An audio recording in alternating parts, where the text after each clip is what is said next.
नमस्कार मित्रों, તમે અમારી ચેનલને સબસ્ક્રાઈબ ના કર્યો તો જલ્દી ચેનલને સબસ્ક્રાઈબ કરો મિત્રો, સબસ્ક્રાઈબ કરો। તો મિત્રો હાલમાં એક સોશિયલ મીડિયામાં એક વિડીયો વાયરલ થયો છે કે મિત્રો ગુજરાતના એવા સારા ગાયક કલાકાર વિક્રમ ઠાકોર ગુજરાતના સુપરસ્ટાર કહેવામાં આવે છે મિત્રો, તેમની મમ્મીનું અવસાન થયું છે મિત્રો। અને મિત્રો વિક્રમ ઠાકોરે તેમની માતાની શ્રદ્ધાંજલિ નિમિત્તે રામાપીરનો પાઠ તથા સંતવાણી ભજન રાખ્યા હતા મિત્રો। તેમાં ઘણા નામી અનામી કલાકારો આવ્યા હતા મિત્રો। તો મિત્રો આજના આપણે વિડીયોમાં આપણે જોવાના છે કે કમલેશ બારોટ વિક્રમ ઠાકોરની મમ્મીના શ્રદ્ધાંજલિના ગીતો ગાય છે મિત્રો, અને વિક્રમ ઠાકોર દુષ્કે દુષ્કે રડી પડે છે મિત્રો। એ વિડીયો જોવા પહેલાં અમારી ચેનલને સબસ્ક્રાઈબ ના કરી હોય તો જલ્દી ચેનલને સબસ્ક્રાઈબ કરો મિત્રો। તો મિત્રો ચાલો જોઈએ વિડીયો।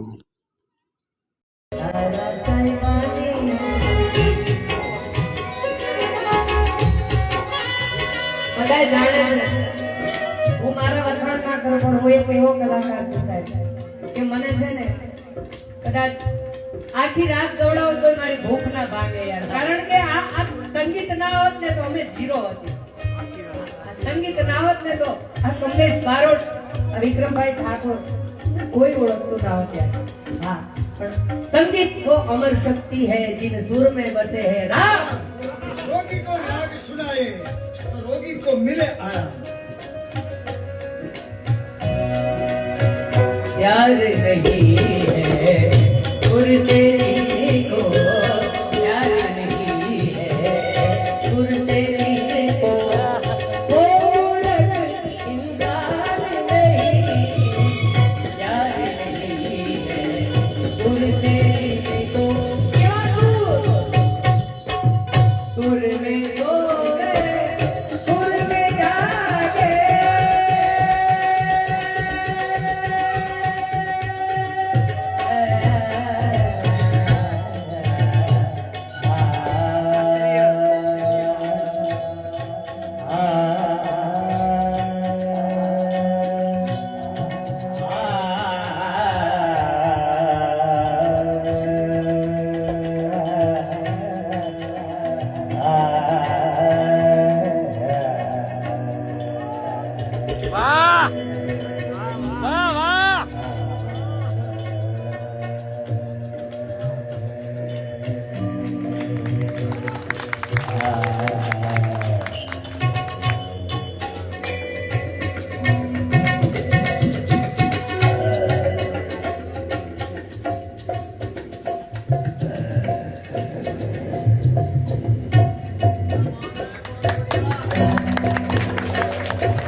ઠાકોરના રોગીએ એવા લખ્યા તારા નામ. અને તમને સાચી વાત કહું, અમે બેવ એકબીજાના આશિક છીએ હો યાર. હા મને કારણ કે સુરીલા કલાકાર હોય ને એને હું વંદન કરું છું, લાખો વંદન કરું છું. કારણ કે આ સુર હોય ને તો આ ધરતી આ આકાશ ટકી રહ્યા છે, આ સંતો બેઠા છે. માતને કેમ કરી ભૂલા, અને મેં જિંદગીમાં મારા મમ્મીને શ્રદ્ધાંજલિ નથી આપી યાર. કારણ કે મારી પાસે હતું નહીં, અને ત્યારે શ્રદ્ધાંજલિ આપવાની શક્તિ નથી, અને જ્યારે શક્તિ આપીને ત્યારે મારી માં મારી પાસે નથી આવી. એટલે આજે મારી માં માટે પણ, મારી લક્ષ્મી માં માટે પણ બે શબ્દો. જીવરાજભાઈ, વિક્રમભાઈ, આ શબ્દો છે. હું ભેંસો ચારતો તો મારા મમ્મીને હૃદયનો રોગ, અને 4 વાગે ખબર પડી કે મારા મમ્મી ભગવાનને વાલા થઈ ગયા છે. 3 કિલોમીટર ખેતરમાં, પટેલોના ખેતરમાં, હિતેશભાઈ પટેલના ખેતરમાં હું ભેંસો ચારતો હતો. અને ભેંસો ચારતા ચારતા ગડગડતી દોટ મૂકી અને જોયું ને તો મને જોનારી માં મારી નથી રહી યાર. અને ત્યારે મને એમ થયું, કારણ કે હું નાનો હતો ત્યારે બહુ હઠીલો હતો, આખા ગામમાં ઝઘડા કરતો વિક્રમભાઈ. મારી માં કે તને કોઈ ઉમરો નહીં ચડવા દે. એ માં, તને ક્યાં ખબર છે, ઉમરાની વાત તો નથી, ડુંગરાની વાત તો નથી, પણ તારા દીકરાને આજે દુનિયા ઓળખે છે. પણ માં, અને ત્યારે શબ્દ નીકળ્યા હતા, આહ નીકળે તો જ વાહ નીકળે સાહેબ. ત્યારે શબ્દો નીકળ્યા હતા, મને સપનામાં આવે દિન રાત મારી માં, ઠાકોર મારે જીવવું લાગે છે બેચારમાં. કેમ મારી નો રોટલો, ભાઈ બીજા બરાબર તો હમણાં પૈસા આપી મળે, પણ માં ખાલી ચૂલે બેહી રોટલા ઘડે ને, ઈ રોટલા ખાતા છે ત્યારે આ વિક્રમ ઠાકોર બેના મારી નો રોટલો યાદ બહુ આવે, મારી ખીચડી મને યાદ બહુ આવે, માનો જમવાનો સ્વાદ મારી યાદમાં. માં મારે તો મીઠું લાગે, મારીનો મારા મને યાદ બહુ આવે, મારી લાકડી યાદ બહુ આવે, એના મારવાનો ભાવ, એના મારો હજુ મારી યાદમાં, હવે મારે જીવવું લાગે છે